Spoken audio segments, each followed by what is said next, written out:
Nous sommes en 1300. Après des siècles de croissance continue, de progrès matériels, de défrichement, d'enrichissement, d'expansion militaire, les provinces d'Europe se sont revêtues d'une parure monumentale superbe, violemment contrastée.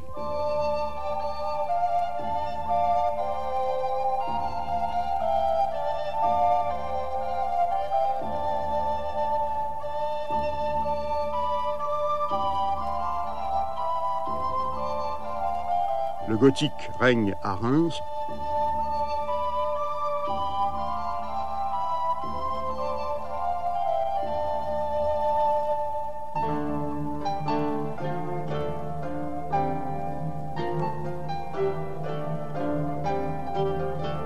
À Salisbury.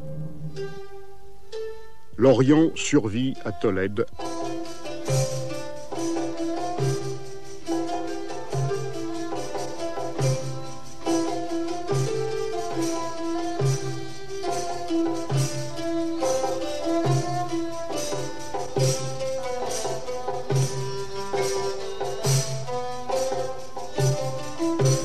À Palerme.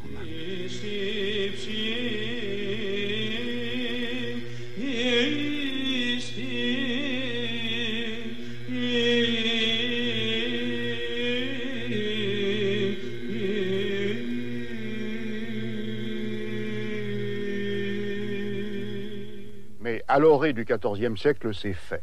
Irrésistiblement, le mouvement des forces productives a fait glisser vers l'Italie le fort de l'innovation.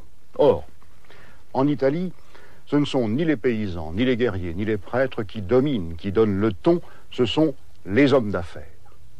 Achetant, vendant de tout, des épices, des draps, de la soie, maniant l'argent, prêtant au roi, et surtout récoltant par toute l'Europe l'impôt que lève le pape, et pour cela implantant dans toute l'Europe des filiales. Des hommes d'affaires, par conséquent des cités. Des villes immémoriales, telles Orvieto, juchées sur un site étrusque, dominant des nécropoles millénaires.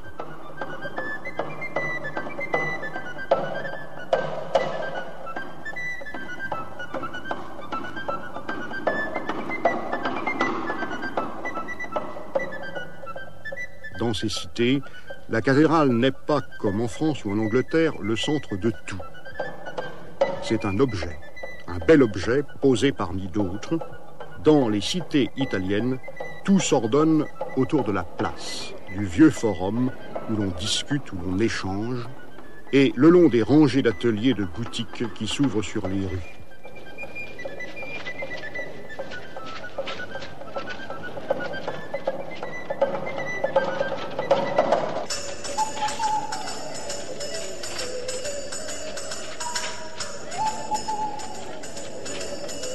En effet, la plus haute culture ici n'est pas théologique, elle est pratique, elle est civile, elle est profane.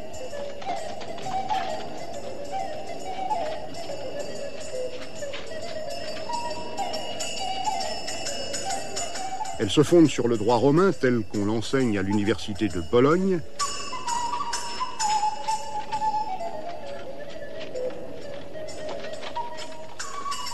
Elle se fonde sur le calcul, le maniement des chiffres, l'art de tenir les comptes, et dans ses pointes avancées, elle se fonde sur Aristote, mais lorsque Aristote parle de logique, de vertu. Le mot raison dans ce pays signifie quoi? Comptabilité. Des communes, des associations jurées de citoyens théoriquement égaux, démocratie, oligarchie plutôt. En tout cas, des républiques indépendantes, jalouses de leur liberté et rivales, se disputant les marchés, méfiantes, dressées les unes contre les autres. Et par conséquent, s'enfermant prudemment dans des remparts, crénelant leurs ponts, crénelant leurs palais. Dans chacune d'elles, l'ordre repose sur la fidélité mutuelle, la concorde, sur le civisme, sur l'amour partagé de la cité. patriotisme, un patriotisme que soutiennent de vastes entreprises de construction poursuivies à deniers communs, confiées à des artistes recrutés sur concours.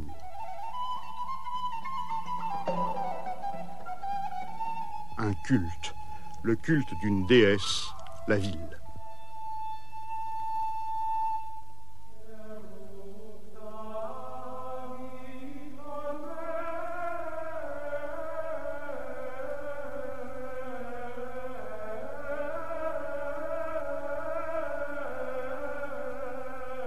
À Pise, l'effigie de la ville avait d'abord été placée dans l'abside de la cathédrale, près de celle de l'empereur.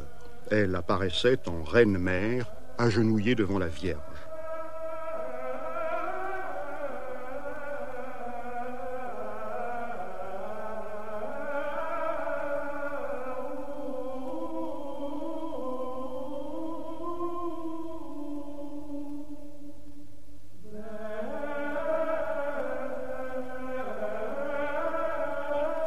Mais la figure symbolique reparut moins à l'écart, sculptée vers 1310 par Giovanni Pisano.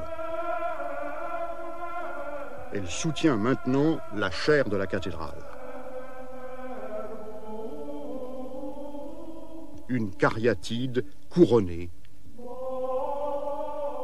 nourricière, debout. Face à la statue du Christ que supportent les 4 évangélistes, elle-même supportée symétriquement par les 4 vertus cardinales, les vertus de la vie pratique, et l'une d'elles, la prudence, est nue, comme une Vénus antique.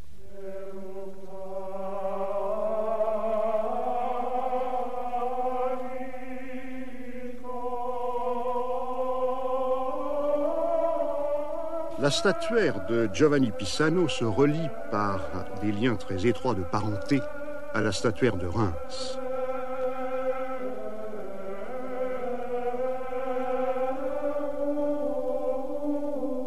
Les artistes toscans sont eux aussi fascinés par le gothique.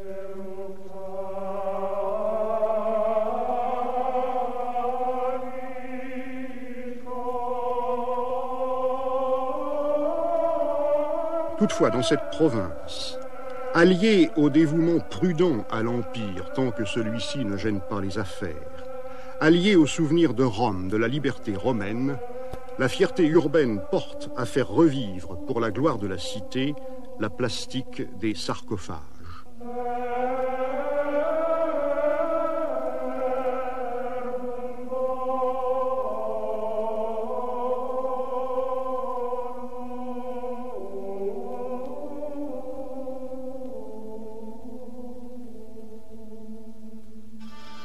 Et dans Florence, Giotto. Giotto que la commune a chargé de diriger à la fois les travaux de la cathédrale, les travaux du palais municipal, ceux des ponts, ceux des murailles. Giotto conçoit le campanile.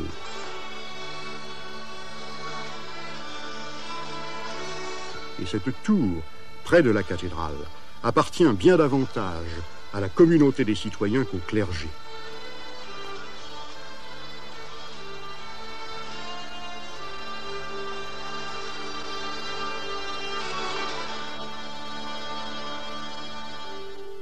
Dans la structure de ces agglomérations, contractées, agglutinées comme des ruches ou comme les médinas de l'islam, l'articulation majeure est dédoublée, c'est une place, c'est le palais communal.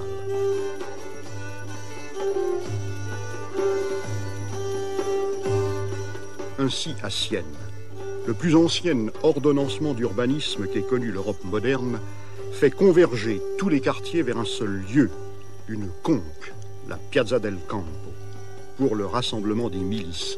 Et tous les intérêts privés se trouvent ramenés de la sorte topographiquement vers le bâtiment du pouvoir, vers l'espace fermé où les magistrats délibèrent, loin du peuple. Délibèrent comme font les rois de ce temps, dont ces magistrats se veulent les égaux, à l'ombre d'une tour, la tour de la Mangia, fine, et pourtant d'allure militaire, symbole guerrier de la souveraineté.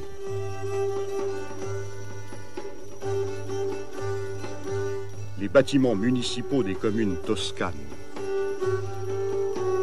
Les palais des podestats, chargés de réprimer les rivalités intestines, sont des maisons romaines, à cour intérieure, mais transformées en forteresses, capables de soutenir un siège, capables de résister aux rébellions.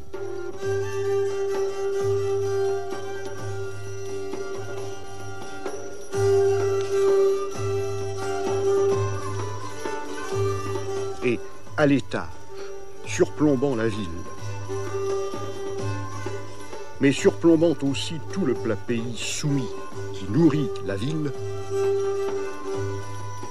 le logis de la magistrature.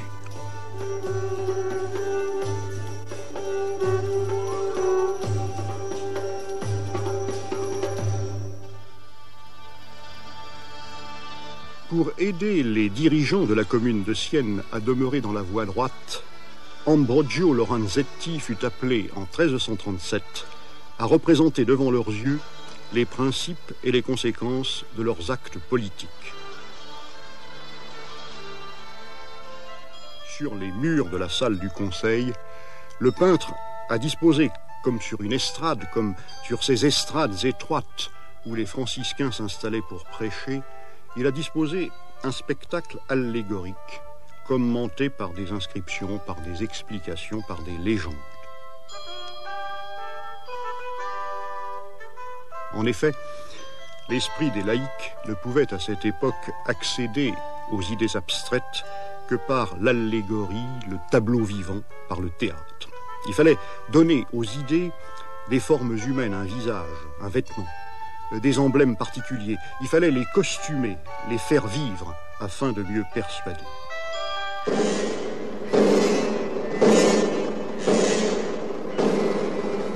D'un côté, donc, ce dont il faut s'écarter, le mauvais gouvernement, le prince du mal,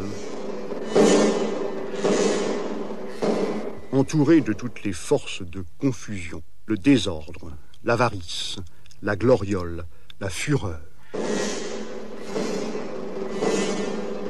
De l'autre côté, l'exemple à suivre, le bon gouvernement, un vieillard, sage comme ils le sont tous ou comme ils devraient l'être, barbu, trônant en majesté comme un empereur romain, comme Marc Aurèle ou comme le roi Salomon. La louve romaine à ses pieds allaitant Romulus et Rémus. Pique dressée, une garde de chevaliers l'entoure.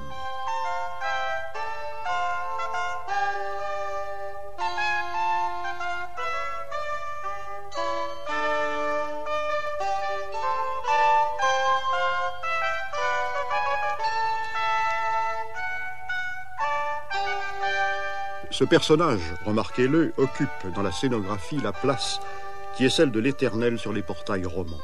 Lui aussi trie les bons et les méchants. À sa gauche, le côté de l'enfer, enchaîner les ennemis de la commune, les semeurs de troubles, subjugués.